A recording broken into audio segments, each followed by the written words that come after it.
त्याच्यापेक्षा म्हटलं बोका देव फार मोठा आहे. लगेच बोक्याला घेतलं, देव्हाऱ्यामध्ये बसवलं, त्याची पूजा अर्चा केली. आता माझ्याकडे काही बघू नका, कारण मला काही बोक्याची आरती हे वाजवायला तयार होते. आता बोक्याची आरती झाली, घरामध्ये कुत्रा होता. आता कुत्र्याचं आणि बोक्याचं म्हणजे 36 आकडा कधीच पटत नाही. त्याने बघितलं बोका आणि देव्हाऱ्यामध्ये बसलाय, त्यानं जी उडी मारली डायरेक्ट बोक्यावर. म्हटलं कशाच काय बोका देव, त्याच्यापेक्षा म्हटलं कुत्रा देव मोठा आहे. कुत्र्याला घेतलं, देव्हाऱ्यात बसवलं, त्याची पूजा अर्चा केली आणि तेवढ्यात त्याची बायको चुलीवर भाकरी करत होती. आता कुत्र्याला किती देव्हाऱ्यात बसवलं, भाकर बघितल्यानंतर कुत्रा काय गप्प बसणार आहे. त्याने देव्हाऱ्यातून जे उडी मारली डायरेक्ट बायकोच्या चुली जवळ. बायकोने चुलीत पेटतं लाकूड काढलं, कुत्र्याच्या पाठी टाकलं, कुत्रं जे पळत सुटलं. हा सगळा प्रकार त्याने बघितला. तो म्हटला जाऊ दे, सगळ्या देवांपेक्षा म्हटले आपली बायकोच देवी मोठी आहे. आजपासून म्हटलं कोणाचं ऐकायचं नाही, ऐकायचं ते बायकोचं, पूजा करायची ती बायकोची. बायकोला घेतलं, देव्हाऱ्यात बसवलं आणि आरती म्हणायला सुरुवात केली. जय देव जय देव जय माझी बायको, तू जय सांगशील तेच मी ऐको. जय देव जय देव. किती मन लावून ऐकताय बघा. करायची का? तेवढ्यावर काय मन समाधान झालं नाही. आग आग बाईले सर्व तुला वाहिले, तू माझी देवी मी तुझा भोप्या. दृष्टांत संपला. याच्यातून आपल्याला एकच घ्यायचंय की आताच्या काळामध्ये लोकांची परिस्थिती अशी झाली, पूजा नेमकी कुणाची करायची, भक्ती नेमकी कुणाची करायची. तुका बरे म्हणतात अनेकांच्या पाठीला मागे लागण्यापेक्षा काय करा, आपुला तो एक देव करुणे गमते नवीन जीवा सुख न हे. आपुला तो एक देव करुणे गमते नवीन जीवा सुख न हे. आपुला तो एक देव करुणे गमते नवीन जीवा सुख न हे. आपुला तो एक देव करुणे गमते नवीन जीवा सुख न हे. आपुला तो एक देव करुणे गमते नवीन जीवा सुख न हे. आपुला तो एक देव करुणे गमते नवीन जीवा सुख न हे. आपुला तो एक देव करुणे गमते नवीन जीवा सुख न हे. आपुला तो एक देव करुणे गमते नवीन जीवा सुख न हे. तेने विना जीवा, तेने विना जीवा, तेने विना जीवा सुख नो हे. एरते माई गलुक चली लाया गया, एरते माई गलुक चली लाया गया. तेने बिना जीवा, तेने बिना जीवा, तेने बिना जीवा सुख न हे.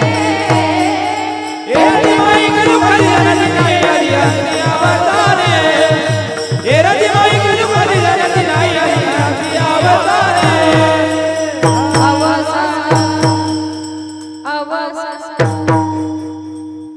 तुका बरे म्हणतात जन्माला आलात ना, आपुला तो एक भगवंत आपलासा करा आणि एक देव जर आपलासा केला तर तेने विन जीवा सुख न हे.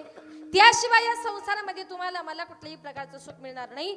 जीवन जगत असताना आपली मुलं जर धार्मिक कार्याकडे जावी असं जर वाटत असेल तर जीवनामध्ये माई बापाच्या आपल्या मुलांवर चांगल्या प्रकारे संस्कार महत्वाचे. पूर्वीच्या काळी माता रात्रंदिवस कुठलंही काम करताना कामामध्ये काम काही म्हणा राम राम, दळिता कांडिता जेविता गे बाये, राम वेळो वेळा आम्ही गाऊ ओविये. कुठलंही काम करताना त्या माता देवाचं नामचिंतन करायच्या.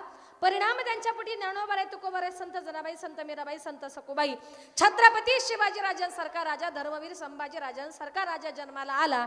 याला कारण का? त्यांच्या माई बापाचे संस्कार. पूर्वीच्या काळी तुम्ही जर तुमच्या गरोदरपणी तुम्ही हरिपाठाला गेलात, कीर्तनाला गेलात, भजनाला गेलात तर तुमची मुलं सुद्धा पाठीमागे ही मुलं उभी आहेत ना, मुलं मुली यांच्यासारखी कीर्तनामध्ये टाळ घेऊन उभी राहतील. पण तुम्ही जर गरोदरीपणी पिक्चरला जर गेलात ना तर तुमची मुलं वरातीतच नसतील. संस्कार महत्वाचे. जिजाऊ मासाहेबांनी संस्कार केले होते, बाळा श्री लहान असो या मोठी असो पण परश्री माते समान मानावी. काय हे संस्कार जिजाऊ मासाहेबांचे होते. मग जिजाऊ मासाहेबांनी माझ्या भवानी मातेला तपश्चर्या केली होती, भवानी मातेची पूजा केली होती आणि भवानी मातेची पूजा केल्यानंतर त्याचं फळ म्हणून छत्रपती शिवाजीराजे त्यांच्या पोटी जन्माला आले. माझ्या जिजाऊची पुण्याई कशी आली फळाला, तो बापाचा बाप वाघ शिवबा जन्मला, तो बापाचा बाप वाघ शिवबा जन्मला, तो बाबाचा बाप शिवजन्मला, तो बाबाचा बाप शिवजन्मला. माझ्या जिजाऊची पुण्याई कशी आली फळाला, माझ्या जिजाऊची पुण्याई कशी आली फळाला, तो बापाचा बाप वाघ शिवबा जन्मला, तो बापाचा बाप वाघ शिवबा जन्मला, तो बाबाचा बाप शिवजन्मला, तो बाबाचा बाप वाघ शिवजन्मला.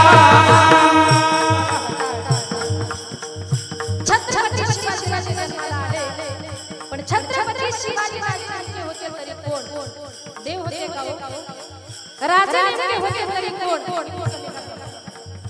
आजही आपल्या मंदिरावरचे कळस, आपल्या अंगणातली तुळस, स्त्रियांच्या कपाळावरचं कुंकू, आपल्या लेकी बाळी आज सुरक्षित आहे याला कारण का? आणि आजही महाराष्ट्रात किंवा महाराष्ट्राच्या बाहेर जी काय कीर्तन भजन चाललीत ना, ही फक्त माझ्या छत्रपती शिवाजी राजांची कृपा. राजे जर नसते तर कदाचित महाराष्ट्रातले कीर्तन भजन सुद्धा बंद पडले असते.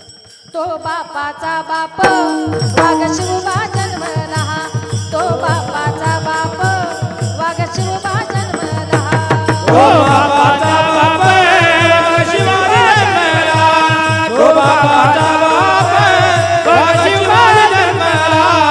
घेतली तलवार केला दुष्टाचा संहार, हाती घेतली तलवार केला दुष्टाचा संहार, त्या अफजल्याचा कोथळा त्यानं काढीला बाहेर, त्या अफजल्याचा कोथळा त्यानं काढीला बाहेर.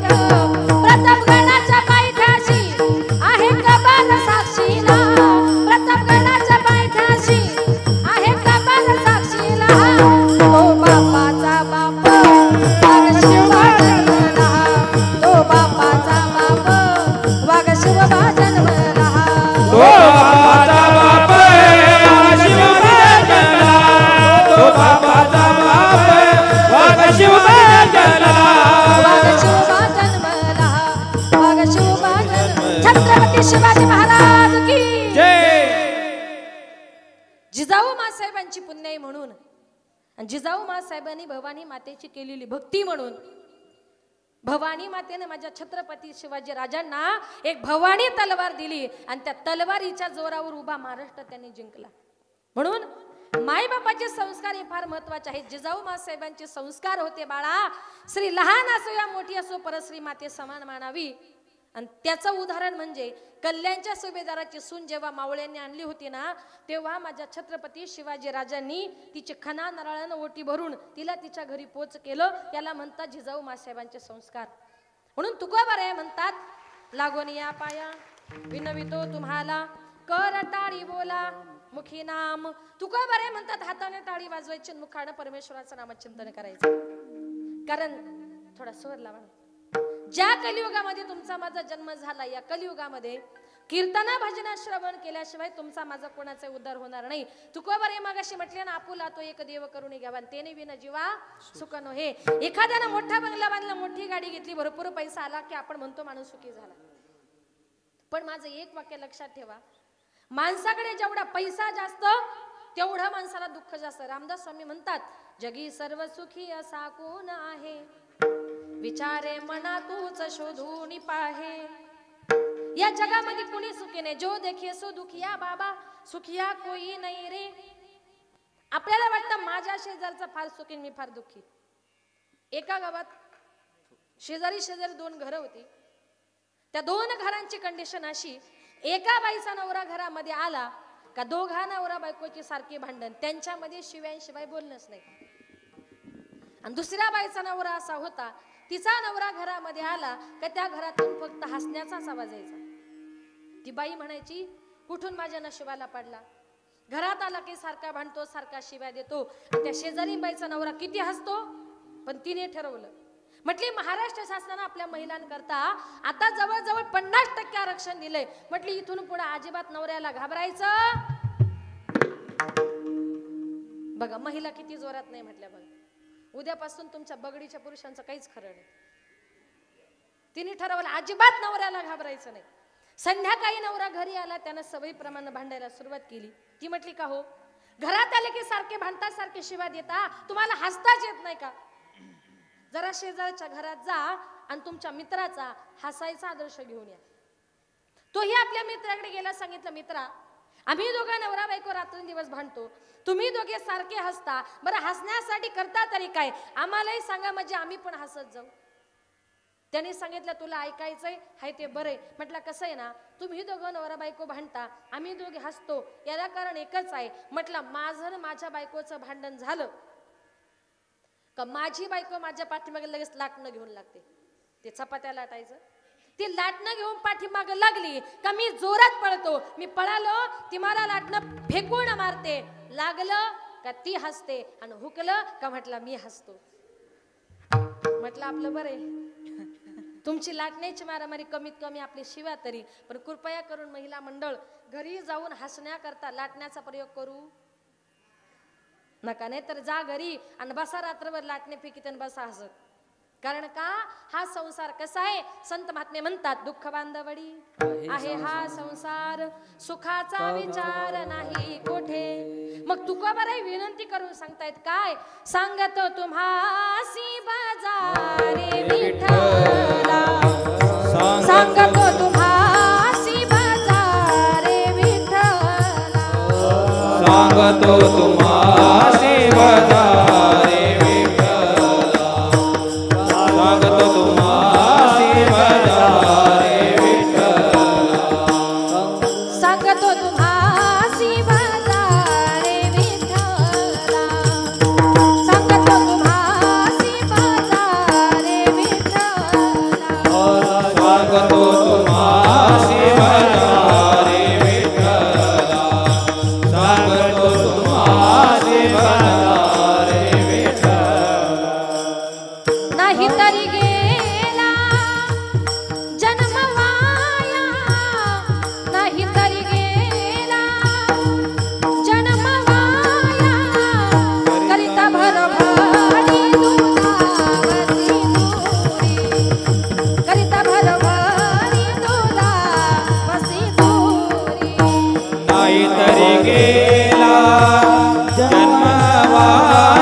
भजारे विठ्ठला नाही तरी गेला जन्मवाया.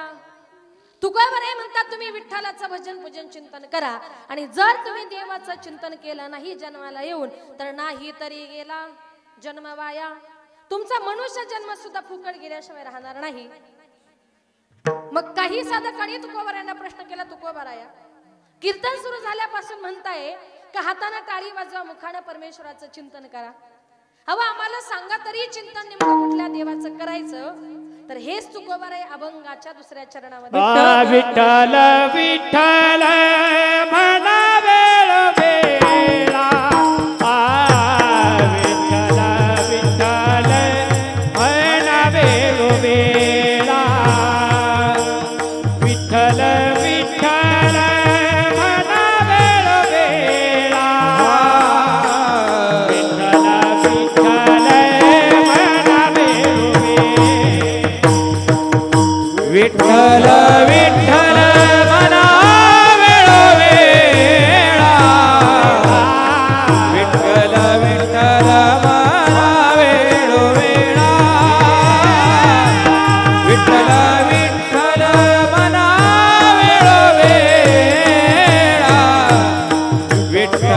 विठ्ठल म्हणा वेळोवेळा